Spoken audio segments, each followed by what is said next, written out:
सुभा, अरे सुभा, सुभा, अरे आवडलं का नाही तुझे? बघ तरी किती वेळा झाला, 9 वाजायला आले तरी अजून तुझा आवडायचंच आहे वय. नांदेडला जायचा बेत आहे का नाही तुझा? बाबा किती वेळा सांगितलं तुम्हाला तरी रोज उठून तरी तुमचं. अहो कॉलेज 12ला चालू होते माझं, अजून खूप वेळ आहे. अरे तसं नाही बाळा, तू एकदा घरातून बाहेर पडला की मी मोकळा बाकीचं आवडायला. तुझं एकदा शिक्षण पुरं झालं आणि नोकरी मिळाली की माझं सफान पुरं झालं बघ. विनाकारण काळजी करताय बाबा तुम्ही. तसं नाही रे पोरा, आज पतूर तुझ्यापाशी कधी हा विषय काढला नाही, पण आज वेळ आली म्हणून सांगतो तुला. बघ, ह्यो तुझ्या आईचा फोटो 2 वर्षाचा होत असतो. अचानक सोडून गेली आम्हाला ती. माझे तर हातपायच घालाले, माझा संसारच मोडला रे सारा. हे खेळ तर असं वाटलं औषध खावं नाही तर गळफास घेऊन मोकळं व्हावं. एवढ्यात तुला जळत राहत माझ्या समोर आला. पायाला मिठी घातली आणि पात्र मनातला विचार कुठच्या कुठं पळून गेला. बाबा मी अनाथ समजतो बाबा. तुझ्याकडे बघितलं आणि ठरवलं, बस जगायचं ते फक्त तुझ्यासाठी. होय, तुझ्यासाठीच जगायचं. भाऊबंधांनी आणि पळी पावण्यानी दुसऱ्या लग्नासाठी तगादा लावला, पण मी सगळं पाक फिरवली.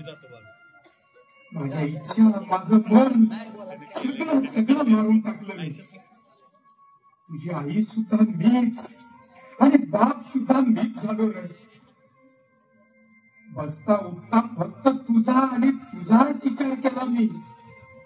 पोटापुरती जमीन, परिस्थिती बेताची. घरातलं करून शेती सांभाळताना उजाडलं कधी आणि मावाला कधी हे सुद्धा कळलं नाही बघ आजपासून. एकदा तू तुझ्या पायावर उभा राहिलास की सार्थक झालं बघ माझ्या आयुष्याचं आणि माझ्या कष्टाचं. आणि बाळा, तुझं सुख हेच माझं सर्वस्व. तुझं शिक्षण पुरं होऊन नोकरी लागली आणि तुझं लगीन करून तुझा सुखाचा संसार चालू झाला की आनंदानं डोळं पिटाय मी मोकळा झालो. मन लावून अभ्यास कर, चांगल्या मार्कानं पास हो, चांगली फक्त पगाराची नोकरी मिळेल. आणि बाबा एवढं न कळायला इतका लहान आहे का मी? काळजी करू नका तुम्ही.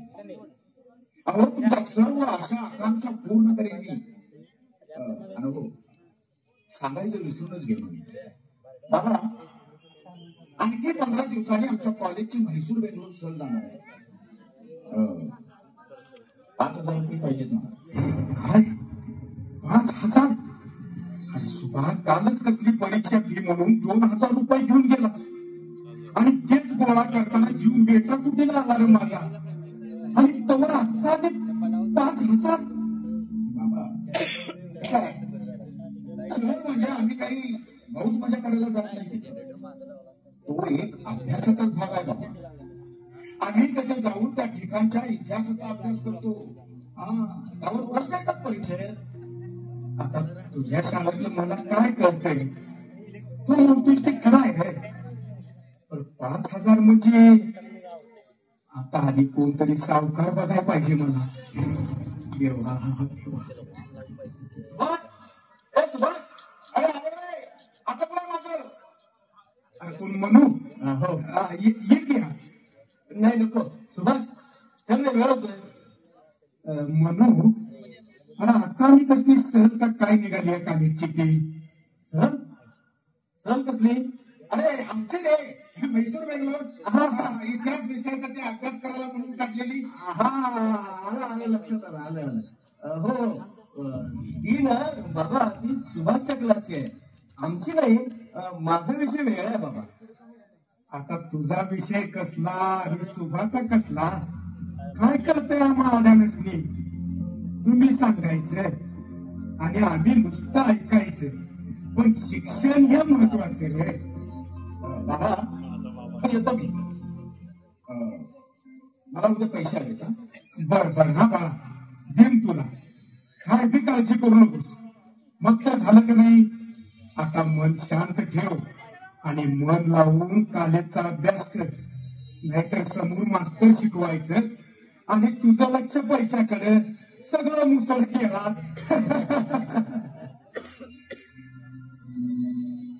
5,000 आता कुणाचं बरं पाय धरावं? लागोद्यात कुणाचं बी पाय धरायला, पण माझा पोरगा शिकून मोठा झाला पाहिजे, त्याचं सगळं शिक्षण व्यवस्थित व्हायला पाहिजे.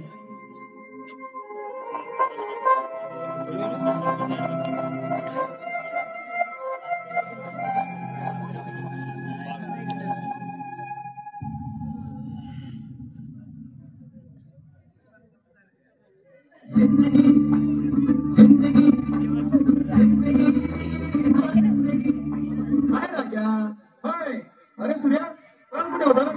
तुझ्या तुझा म्हणता का कसाला म्हणे शोधू नको त्याला.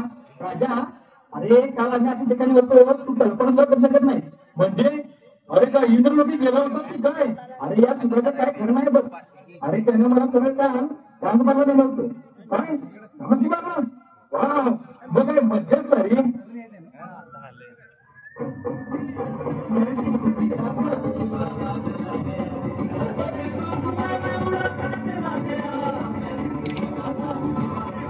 अरे आला रे आमच्या कॉलेजचा हिरो आला. आता हिरोईन सुद्धा येईल एवढ्या.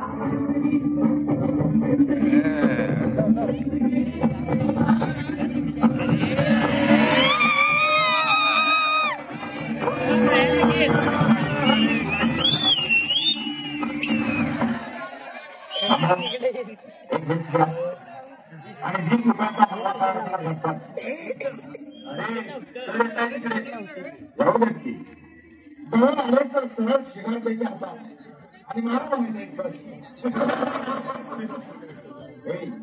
मला कोणा सांगलं पाहिजे?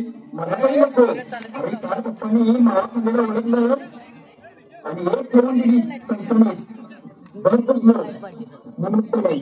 अरे मला नाही सांगता म्हणजे काहीच काम नाही. बंद करू. अरे गैरचा भागवणे विचार. अरे वा ऐका आमच्या सुद्धा महात्मा गांधी आहेत बरं का? आजपासून ह्या सर्वांनी बापू म्हणायचे. रागातून कशाला? बापू अशी कधी रागावत होती कुणावर? एका गालावर मारले की लगेच दुसरा बाण द्यायचे.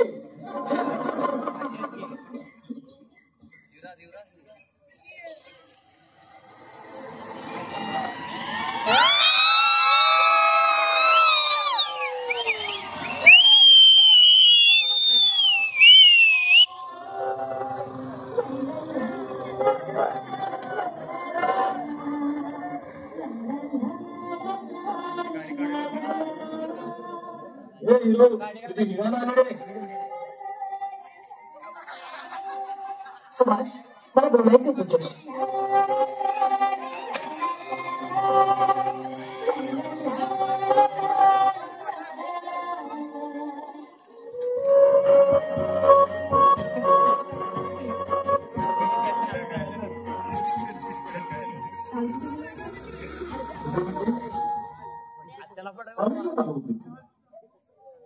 याला थोडा उशीर झाला त्यामुळे क्लास चुकायला कोणतं बोलतोस की सुभाष? आता झोपेचं सोडून घेतलेल्या माणसाला जसं जागं करता येत नाही ना, तसं गैरसमज झालेल्या माणसाला समजावून सुद्धा सांगता येत नाही. आणि कितीही प्रयत्न केला तरी गैरसमज दूर होत नाही. सुभाष झोपेचं सोड तू घेत आहेस. मी काय विचारते हे सांगत होतो तुला, पण न समजण्याचा बहाणा करतो आहेस तू. बर मी का कोठे होतो हे जर तुला माहीत असेल तर सांगून बघ ना सर. तू बराच ठरला गेला होतास ना, खरं आहे ना हे? मी तुला कोणी सांगितलं? कोणतीच अंदाजाने गोळ्या घालत नाहीस ना. आणि समज तू म्हणतेस तसं मी डान्स बांधला गेलो होतो, तर मग त्याचा त्रास तुला का होतो आणि कशाबद्दल? मला त्रास कशाबद्दल आणि का होतो हे तुला नाही कळणार सुभाष. तू फक्त तुझाच विचार करतोस. अरे आजूबाजूच्या माणसाचा विचार करायची सवय तरी आहे का तुला? अगदी खरं तेच बोललीस. कारण मी अघात म्हणजे मला ज्यात आनंद मिळतो, ज्यात समाधान मिळते आणि सुख मिळतं त्या गोष्टीत मी अगदी गुंतून जातो. कसलाही विचार न करता म्हणून मुळात आस्वाद घेतो मी त्या आनंदाचा. पण ज्या तुला आनंद वाटतो ना ते क्षणभंगूर आहे. संपूर्ण जीवन उद्ध्वस्त करणारा आहे. आकाशात भरारी घेणं अगोदर परत छाटणारा आहे. हवेत तरंगणाऱ्या पतंगाचा तोडा पवित्र पतंगाला भरकट मारा आहे. पौर्णिमेच्या दिवशी चंद्राला ग्रहण लावून पण माझ्या आयुष्याची तुला एवढी काळजी का?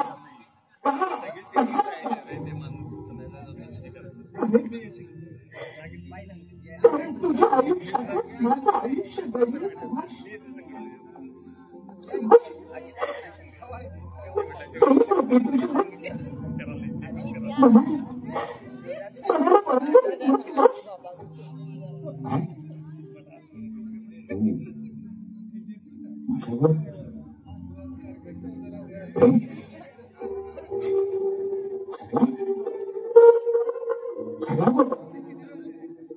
आजपर्यंत एकदाही ह्याबद्दल सुभाष, या गोष्टी सांगायच्या नसतात, समजून घ्यायच्या असतात. पण मला समजून घ्यायला तुझ्याकडे वेळच कुठे आहे? मला यावर थोडा विचार करायला वेळ दे. कारण आजपर्यंत मी तुला फक्त मैत्रीणच समजत होतो.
माझा मात्र एकच निर्णय आहे. लग्न केलं तर फक्त तुझ्याशीच.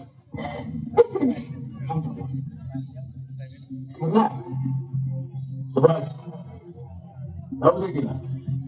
कारण तिने तिचा विचार सांगितला. आता विचार करायचा तो फक्त तुला. मूर्ख आहेस का तू? मूर्ख मी नाही, मूर्ख आहे ती शहाणी असली तर अशा मूर्ख आणि बेफिकीर माणसाला आपलं हृदय देऊनच बसले. तुमचं सगळं ऐकलंय मी. आता तरी सुद्धा बंद करते सगळे धंदे. आयुष्याचा विचार कर थोडा. तुझ्यासाठी राहू दे, निदान तिच्यासाठी तरी. म्हणून ते जीवन जगायचं नाही. मला सर्व प्रकारचा आनंद लुटायचा आहे आणि आयुष्यातील आनंद ऐन जवानीतच मिळवायचा असतो. म्हातारपणी नाही. बालपण, प्रौढपण आणि म्हातारपण हे महत्वाचे 3 टप्पे आहेत आयुष्यात. बालपण आणि म्हातारपण हे दुसऱ्यावर अवलंबून जगावे लागतात. प्रौढपण तसे नाही. प्रौढ वयात स्वतःच्या मर्जीप्रमाणे वागता येते. आत्ता मुद्द्यावर आला. स्वतःच्या मर्जीप्रमाणे वागायला प्रथम कमवावं लागतं. त्यासाठी धंदा किंवा नोकरी असावी लागते. दुसऱ्याच्या कमाईवर जास्त काळ टाकता येत नाही. माणूस मिळवता कमवता असेल तरच समाजात त्याला इज्जत मान मिळतच पाहिजे. प्रदीपची फुलं देवाला वाहिली जातात. रस्त्यावर पडलेली नाही. फुलांचे हार विकणारा माणूस सगळे हार सारखाच लॉन्च करतो. पण काही हार देवाला अर्पण करतात. काही हार माणसांच्या गळ्यात पडतात तर काही हार प्रेताला. सगळे हार सारखे, सगळे हार सारखेच असून सुद्धा त्यांची जागा मात्र वेगवेगळी आहे. माणसांचं सुद्धा तसंच आहे. सगळ्यांचं आयुष्य सारखं पण जगण्याचे मार्ग मात्र वेगवेगळे असतात. प्रत्येक जण आपलं आयुष्य आपल्या स्वतःच्या विचाराने जगत. ठीक आहे, मग तुझं आयुष्य तुझ्या मर्जीप्रमाणेच आहे. येतो मी.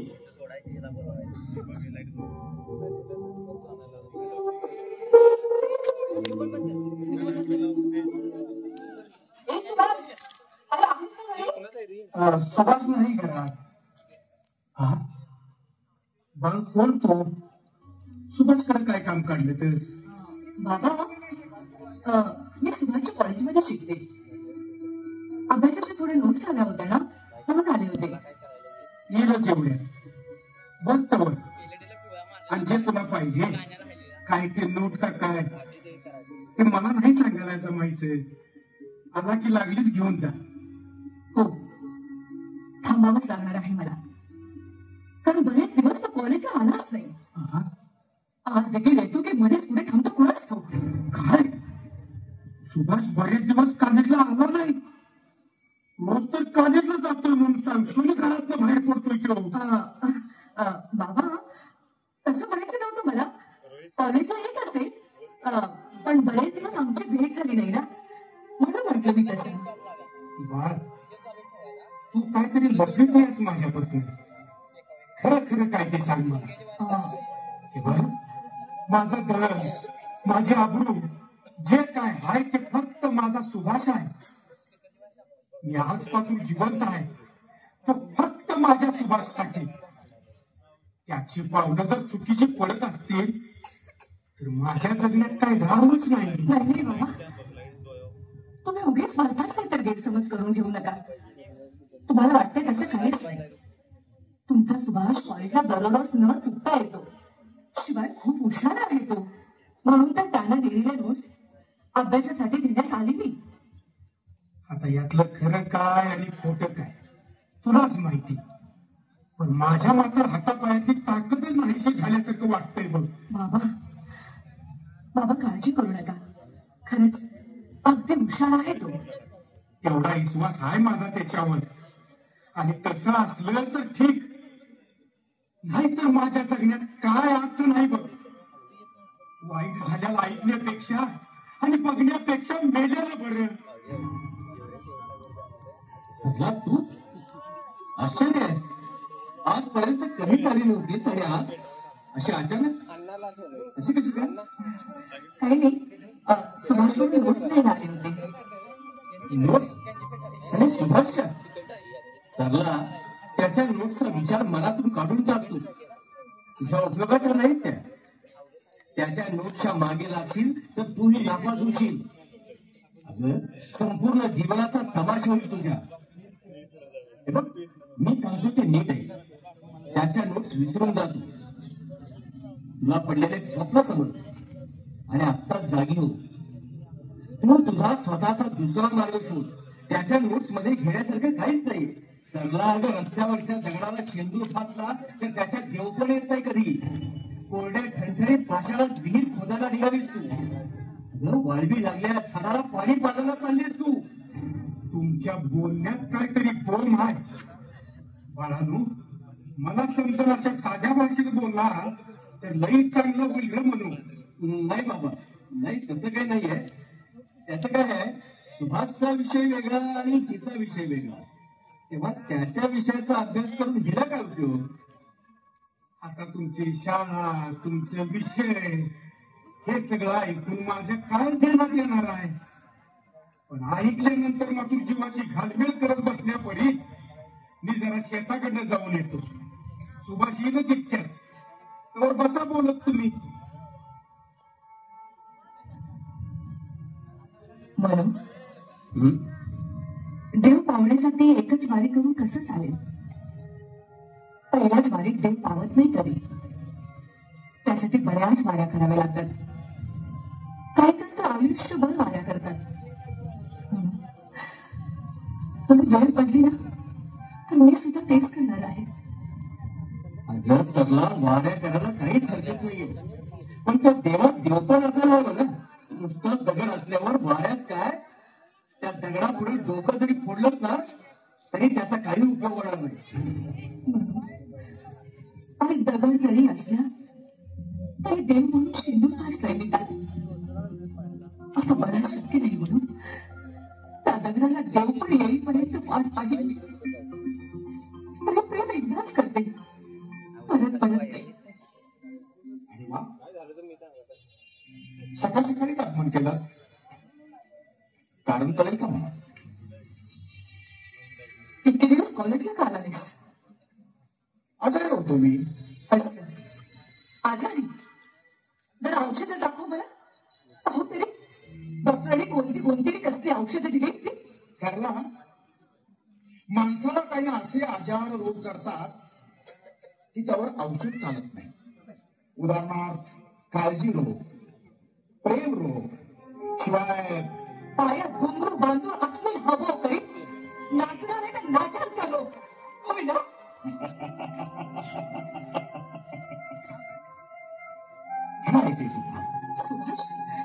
सुभाष एक काम करशील. डान्स बार मधून येताना त्यांची घुंगरू घेऊन येशील. कशाला. माझ्या पायात बांधायला. ठरला. पायात घुंगरू बांधून अश्लील हावभाव करायला. नावर ठरला. आणि एवढ्यावरच समाधान होत नसेल तर अंगावरचे कपडे काढून चालला.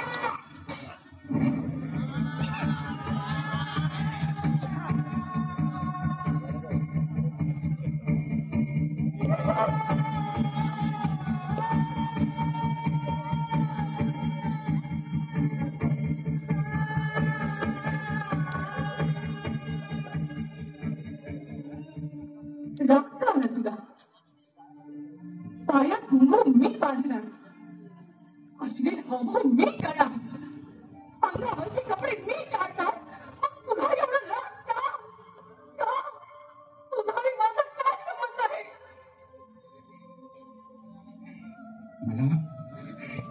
मला फक्त राग नाही आला.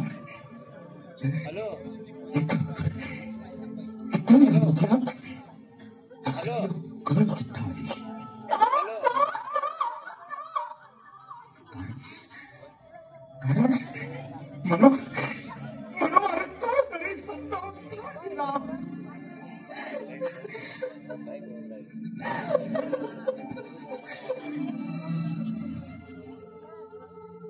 सगळ्याच्या बोलण्याचा मला राग का आला.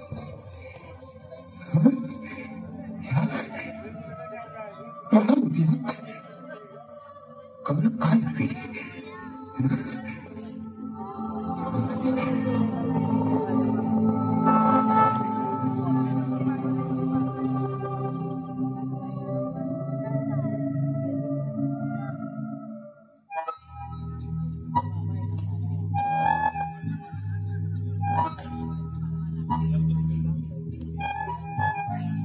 काल तुझ्या परीक्षेचा निकाल बघ.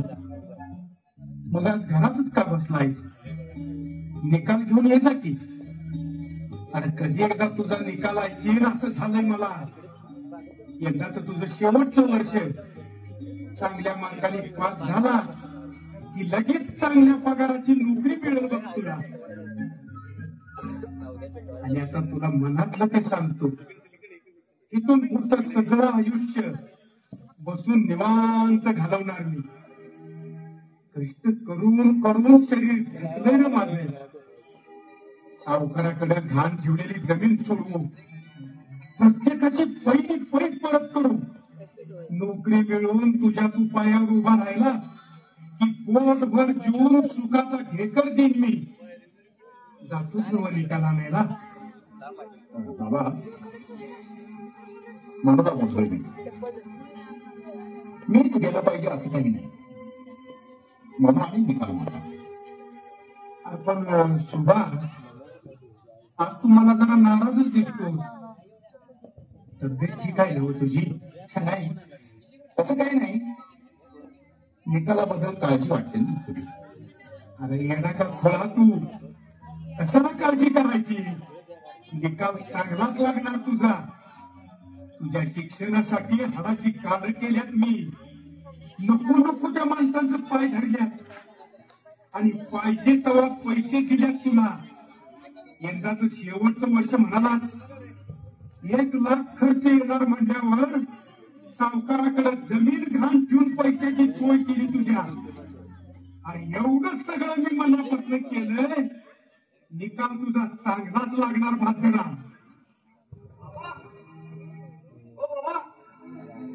हे बघ म्हणून आला तुझा. ये म्हणून. बाबा हे काय पेढे, अहो कॉलेजमध्ये पहिल्या क्रमांकाला पास झालोय आणि एका चांगल्या कंपनीकडून नोकरीची ऑफर सुद्धा आली आहे मला. शाबास, सार्थक केलंस तुझ्या आई बापाच्या कष्टाचं. मला अगोदर माझ्या सुभाषचा निकाल सांग बरं. बाबा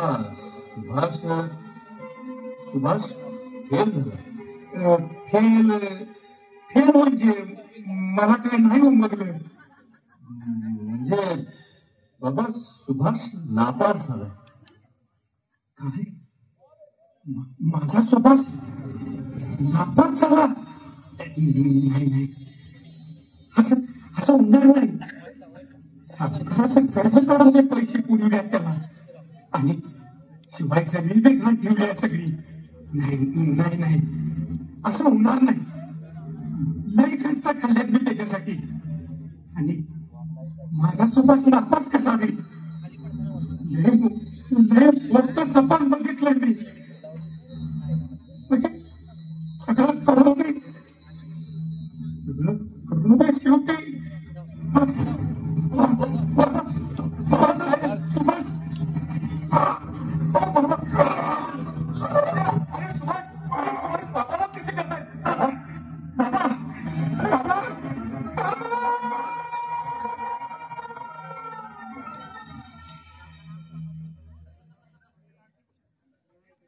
सावध होणार. सुभाष सावध.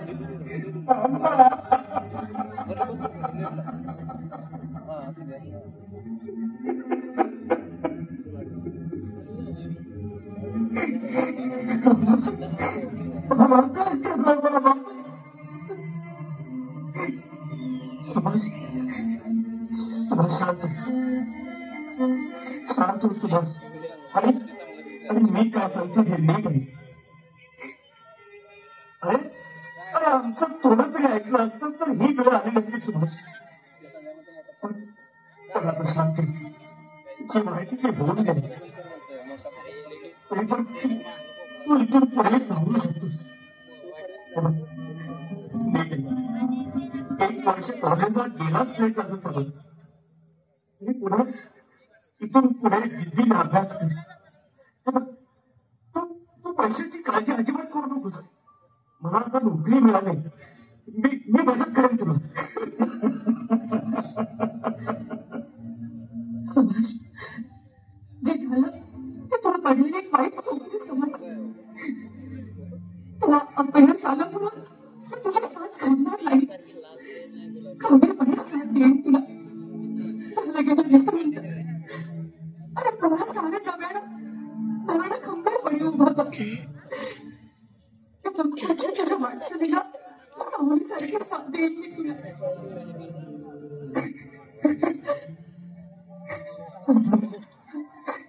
मला माफ कर बाबा. तुझ्या सणाची मस्करी केलेली बाबाच्या आराधीपणाचा गैरफायदा घेतला मी. गरीब सुनाच्या मागे जाऊन खऱ्या कर्तव्याकडे पाठ फिरवली गेली.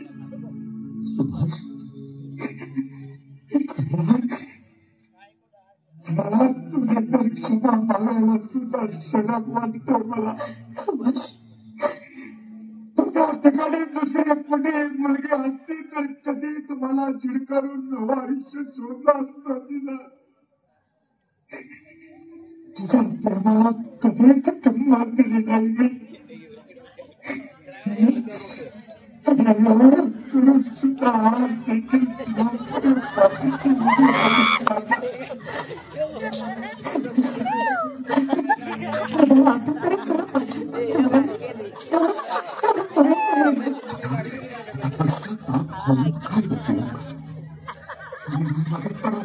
आभार द्या. मी सुद्धा शिक्षेने अभ्यास करेन.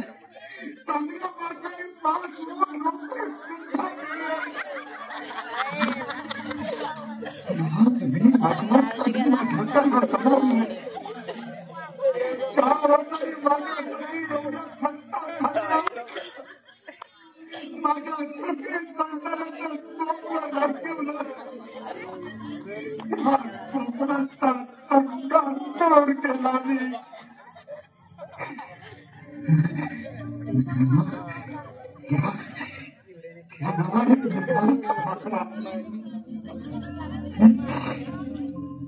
तुम्ही माझ्यासारखी अशी चूक करू नका. खरं भरभर तुझ्याच्या मागे राहून संपूर्ण आयुष्य बर्बाद करून घेऊ नका. तुमच्यावर जीवापाड प्रेम करणाऱ्या आई वडिलांच्या कष्टाची जाणीव सतत राहू द्या. म्हणून तुझे आई वडील शिक्षक असल्यामुळे त्यांनी तुझ्याकडे सतत लक्ष दिले आणि म्हणूनच तू माझ्यासारख्याच्या सानिध्यात राहून सुद्धा वाईट गोष्टीवर करून योग्य मार्गाने गेलास. कर्तव्याची जाणीव ठेवलीस. त्याचं फळ तुला चांगलंच मिळालं. मी मात्र माझ्या बाबाच्या आराधी कोणाचा गैरफायदा घेतला आणि स्वतः आयुष्य बर्बाद करून घेतलं. तुमच्या वेदना आधी देण्याअगोदर त्यांच्या शपथ घेऊन सांगतो. मी याने जिद्दीने अभ्यास केला. चांगल्या मार्गाने पास म्हणून चांगली नोकरी मिळाली.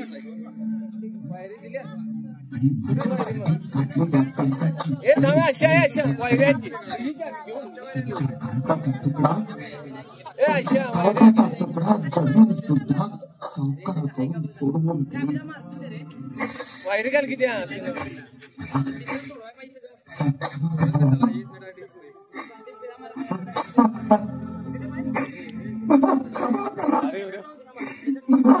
क्षमा करा.